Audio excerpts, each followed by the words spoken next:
मैं आदि सर लेकर के आया हूँ आज के टॉपिक में, जो हमारा भारतीय संविधान है उसका जो हम बैकग्राउंड पढ़ रहे हैं, उसी से related background of the Indian constitution, उसी से रिलेटेड एक टॉपिक है द क्राउन रूल, जो कि 1858 से 1947 तक शुरू होता है, माना जाता है। उसी का पार्ट 1 है ये। तो आइए शुरू करते हैं। लास्ट वीडियो हमने अपलोड की थी द कंपनी रूल, जो कि 1857 में जो है आपका समाप्त हो गया था, तो उसी के कंटिन्यूएशन में ये वीडियो है।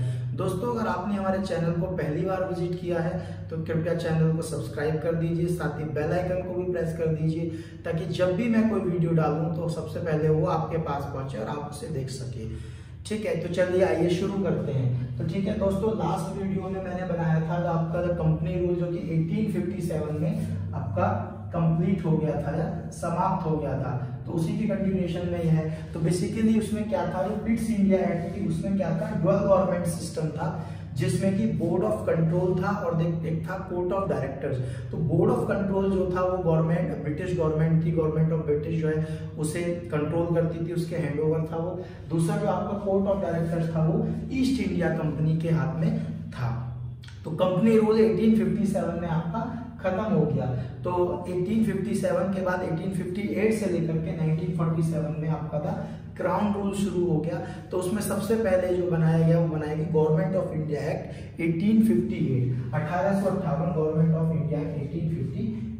अब इसमें क्या क्या चेंजेस किए गए, जो आपका पीछे जो आपका रेगुलेटिंग एक्ट था या और जो सारी एक्ट्स थी उनसे अलग इसमें क्या क्या चेंजेस किए गए, जो गवर्नमेंट ऑफ इंडिया एक्ट 1858 है। तो सबसे पहले क्या किया गया, जो गवर्नर जनरल ऑफ इंडिया की पोस्ट उसमें बनाई थी, गवर्नर जनरल ऑफ बंगाल को हटा करके गवर्नर जनरल ऑफ इंडिया की पोस्ट बनाई गई थी, उसको बना दिया गया, उसको जो है रिफॉर्म कर दिया गया और उसको बनाया गया वायसराय ऑफ इंडिया। ठीक है, वायसराय बनाया गया। दूसरा, जो आपके जो बोर्ड्स थे, बोर्ड ऑफ कंट्रोल और कोर्ट ऑफ डायरेक्टर्स, इन दोनों को किसके कंट्रोल में दे दिया गया, सेक्रेटरी ऑफ स्टेट के कंट्रोल में दे दिया गया। ठीक है, और एक 15 मेंबर की काउंसिल ऑफ इंडिया, 15 मेंबर्स की लंदन में काउंसिल बनाई गई, जो कि गवर्नमेंट ऑफ इंडिया के 1858 के थ्रू ही बनाई गई। तो सबसे पहले वायसराय के बारे में बता दूं, सबसे पहले जो वायसराय थे इंडिया के वो थे लॉर्ड कैनिंग, और जो सेक्रेटरी ऑफ स्टेट थे, फर्स्ट सेक्रेटरी ऑफ स्टेट थे वो थे आपके लॉर्ड स्टानले। ठीक है, अब हुआ क्या, ये जो 1858 है इसके थ्रू क्या किया गया, जो 15 मेंबर्स की जो काउंसिल थी वो जवाबदेही थे या रेस्पॉन्सिबल थे आपके वायसराय को, और वायसराय से जवाब जाता था सेक्रेटरी को, और सेक्रेटरी से जवाब जाएगा ब्रिटिश पार्लियामेंट को। तो इस तरह का ये सिस्टम बनाया गया। दूसरा, जो 1858 की जो एक्ट है, गवर्नमेंट ऑफ इंडिया एक्ट 1858 है, उसमें कहा गया कि एक रेस्पॉन्सिबल गवर्नमेंट हम लोग बनाएंगे। अंग्रेजों ने कहा, मतलब ब्रिटिशर्स ने कहा इंडियंस ने सबसे, कि अब इंडिया के अंदर हम एक रेस्पॉन्सिबल गवर्नमेंट बनाएंगे।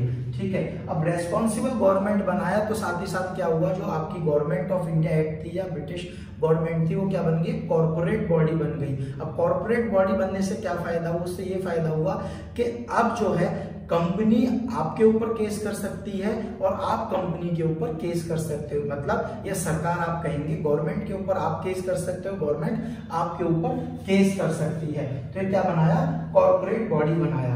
अब हुआ क्या कि जब 1858 में गवर्नमेंट ऑफ इंडिया एक्ट बनाई तो ब्रिटिशर्स को लगा कि भाई हम इंडियंस के कॉर्पोरेशन के बिना यहाँ पे अपनी सरकार को या अपने रूल को बहुत ज्यादा दिन तक सेटअप नहीं कर सकते।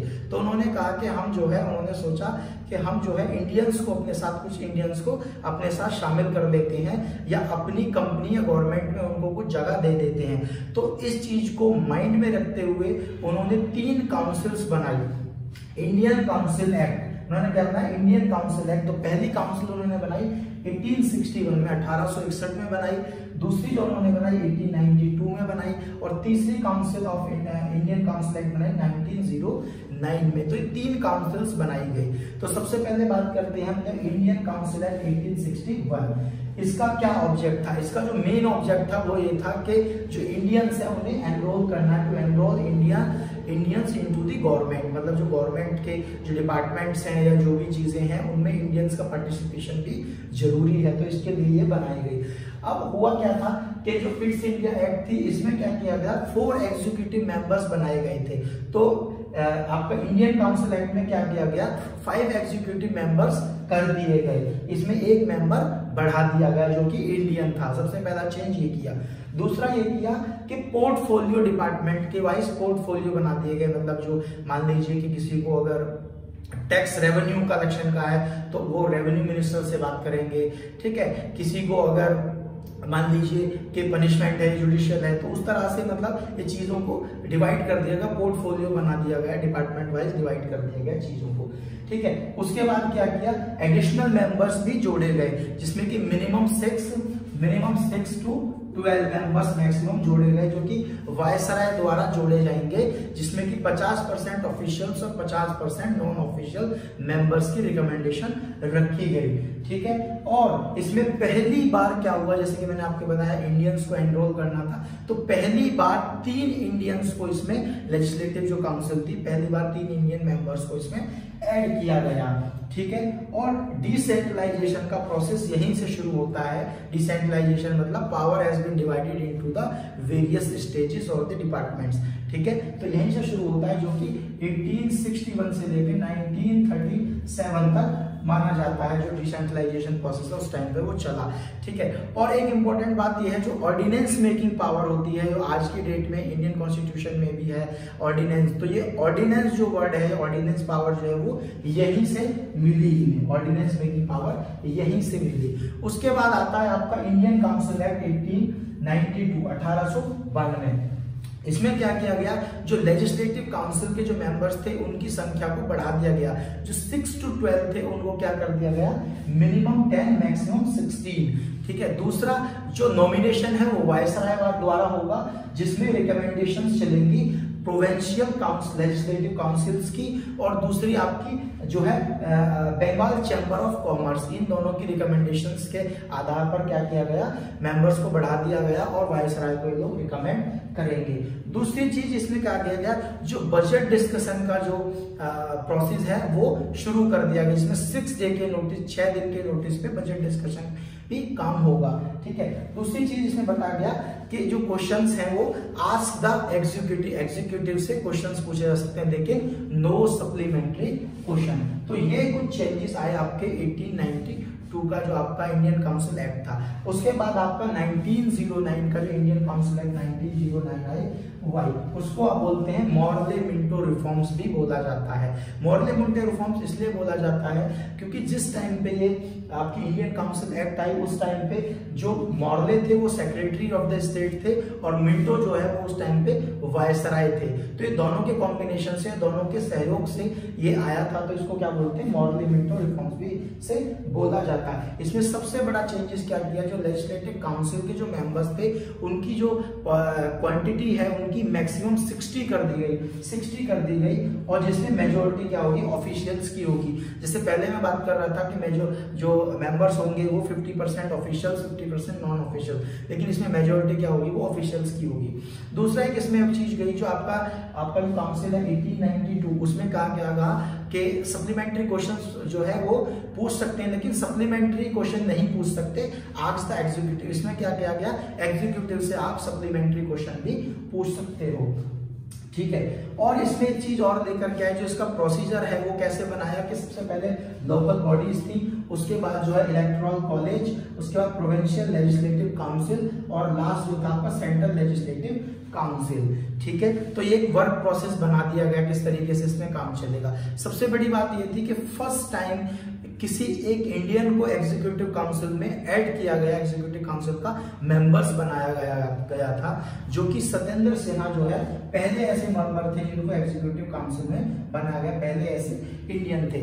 और सबसे बड़ी बात इसमें क्या की, जो कम्युनलिज्म था उसको लीगलाइज्ड कर दिया गया। इट मीन जैसे कि जो मुस्लिम इलेक्टोरल कॉलेज, जो मुस्लिम जो पर्सन्स थे उनके लिए अलग से सेपरेट जो है इलेक्शन वगैरह का या वोटिंग के लिए बनाया गया, ठीक है। अब आते हैं आपकी गवर्नमेंट ऑफ इंडिया एक्ट 1991। तो ये 3 काउंसिल्स बनाई, इनको गवर्नमेंट ऑफ इंडिया एक्ट भी बोल सकते हो आप, और इनको इंडियन काउंसिल एक्ट भी बोल सकते हो। तो basically government of India act 1991 बनाई। अब गवर्नमेंट ऑफ इंडिया एक्ट 1991 को बोलते हैं मॉन्टेग्यू चेम्सफोर्ड रिफॉर्म्स भी इसको बोला जाता है। इसका बेसिकली जो ऑब्जेक्ट था वो था एक रेस्पॉन्सिबल गवर्नमेंट बनाई जाए इंडिया के अंदर, ठीक है, कि रेस्पॉन्सिबल गवर्नमेंट बनाई जाए। दूसरा, इसमें दो तरीके से इस चीज को डिवाइड किया गया जो रेस्पॉन्सिबल गवर्नमेंट है। एक बनाया गया प्रोविंशियल सब्जेक्ट, दूसरा बनाया गया सेंट्रल सब्जेक्ट, मतलब जो प्रोविंसीज है, प्रांतीय राज्य हैं उनके लिए, और दूसरा सेंट्रल के लिए, पूरी कंट्री इंडिया के लिए। अब प्रोविंशियल सब्जेक्ट को भी आगे जो है डिवाइड किया गया। पहले डिवाइड किया गया ट्रांसफर सब्जेक्ट को, और दूसरा डिवाइड किया रिजर्व सब्जेक्ट। अब ट्रांसफर सब्जेक्ट जो थे उसके अंदर आ रहा था आपका लेजिस्लेटिव काउंसिल, जो मिनिस्टर्स हैं वो उसमें करेंगे, और बजट भी उसमें डिवाइड किया गया। लेकिन जो रिजर्व सब्जेक्ट था आपका, उसमें एग्जीक्यूटिव मिनिस्टर जो है वो क्या करेंगे, हस्तक्षेप कर सकते हैं, इंटरफेयर करेंगे। ठीक है। दूसरी चीज 1919 के जो 1919 की गवर्नमेंट ऑफ इंडिया एक्ट है उसमें कम्युनिज्म को और एक्सटेंड कर दिया गया। जो पहली वाली आपकी काउंसिल है उसमें केवल मुस्लिम्स के लिए कहा गया था, लेकिन इसमें क्या किया, जो सिख हैं, जो सिख रिलीजन से लोग रिलेट करते हैं उनके लिए भी चीजों को क्या एक्सप्लोर कर दिया गया, जैसे मुस्लिम्स के लिए भी एक्सप्लोर किया गया था। दूसरा एक इसमें बिल बना लंदन के अंदर, जिसको बोलते हैं high commissioner of India bill बन करके आया। और एक इसमें बनी सेंट्रल पब्लिक सर्विस कमीशन, 1926 में एक जो है आयोग बना जो सेंट्रल पब्लिक सर्विस कमीशन था। ठीक है। और साथ ही साथ स्टैट्यूटरी बॉडी बनाई, स्टैट्यूटरी कमीशन बॉडी बनाई, जो हर 10 साल में जो ये आपके एक्ट बनाई है उसको रिव्यू करके उसके बारे में रिपोर्ट देगी। लेकिन ये बहुत ज्यादा सक्सेसफुल नहीं हो पाई, इसका काफी ज्यादा विरोध हुआ, और 8 साल के अंदर ही इसका काफी ज्यादा विरोध हो गया। तो क्या बनाई गई, नई एक कमीशन बनकर के आई, वो थी Simon commission, 1927 Simon commission. Simon commission के बारे में आपने सुना होगा, गो बैक साइमन के नारे दिए गए थे। तो इसका बहुत लोगों ने क्या किया, विरोध किया गया। तो सबसे पहले क्या थी, 7 MPs की क्या थी, एक कमेटी थी जिसको साइमन कमीशन बोलते हैं, जो सर जॉन साइमन थे वो इसके चेयरपर्सन थे। ठीक है। सभी पार्टियों ने साइमन कमीशन का बॉयकॉट किया, क्योंकि इसमें जो 7 के 7 जो मेंबर्स थे वो सारे ही ब्रिटिश मेंबर्स थे, इंडियन मेंबर्स इसमें कोई भी नहीं था। ठीक है। लाला लाजपत राय ने इसका बहुत ज्यादा खुल करके विरोध किया था, गांधी जी ने भी, महात्मा गांधी ने भी इसका बहुत ज्यादा विरोध किया था। जो अनशन पे इस वेले बैठे थे तो लाला लाजपत राय ने विरोध किया, तो उनके ऊपर लाठीचार्ज भी हो गया था, जिसमें उसके बाद कुछ टाइम बाद उनकी मृत्यु हो गई थी, मतलब वो शहीद हो गए थे। ठीक है। तो ये बेसिकली क्या था, यही था। अब साइमन कमीशन की जो रिपोर्ट आई वो आई 1930 में। कब आई, 1930 में साइमन कमीशन की रिपोर्ट आई। साइमन कमीशन की रिपोर्ट में उन्होंने कुछ पॉइंट्स दिए गए। सबसे पहले उन्होंने कहा जो डायराची सिस्टम है उसे अबॉलिश किया जाए। डायराची मतलब डुअल गवर्नमेंट, कि प्रोविंशियल में अलग गवर्नमेंट चल रही है, सेंट्रल में अलग चल रही है, उसे क्या कर दिया जाए, खत्म कर दिया जाए। दूसरा, जो रेस्पॉन्सिबल गवर्नमेंट के गवर्नमेंट रिप्रेजेंटेटिव्स जो है वो प्रोविंसीज के होने चाहिए। ठीक है। और फेडरेशन का एस्टेब्लिशमेंट होना चाहिए ब्रिटिश इंडिया, प्रिंसली स्टेट दोनों के लिए। और क्या कहा गया, कॉम्युनल इलेक्ट्रोड्स के बारे में भी कहा गया। ये 4 पॉइंट जो है इन्होंने इस रिपोर्ट में बताए। उसके बाद ये चीजें चलती रही। उसके बाद क्या हुआ, राउंड टेबल कॉन्फ्रेंस हुई, 1930 में स्टार्ट हुई। First round table, second round table, third round table, इस तरीके से कॉन्फ्रेंसेस स्टार्ट हुई। उसके बारे में किसी दिन मैं और वीडियो बनाऊंगा, उसमें डिटेल में डिस्कशन करके बताऊंगा सारी चीजें। ठीक है। तो ये सारी चीजें चलती रही। और इसके बाद फिर क्या हुआ कि गवर्नमेंट ऑफ इंडिया एक्ट 1935 को लाना पड़ा। 1935 जो गवर्नमेंट ऑफ इंडिया एक्ट है। तो दोस्तों आज की वीडियो में सिर्फ इतना ही। आगे का गवर्नमेंट ऑफ इंडिया एक्ट 1935 और उससे आगे की जो एक्ट्स हैं, जो आपका क्राउन रूल है, उनके बारे में मैं नेक्स्ट वीडियो बहुत